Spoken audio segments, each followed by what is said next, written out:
How to add Amazon affiliate link to Instagram Reel.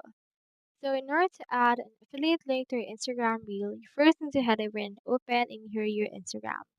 From in there, click onto this plus icon and then choose in here the Reel option.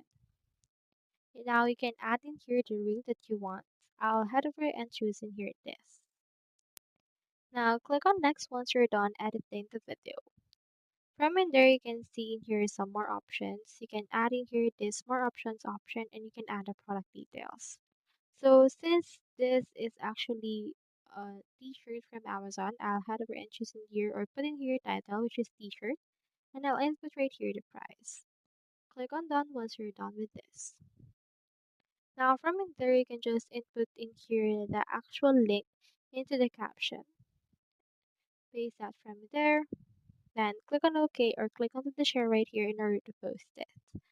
So I hope this video helped you, and if it did, feel free to like and subscribe. It really helps support the channel. And if you got a question, just drop it in the comments.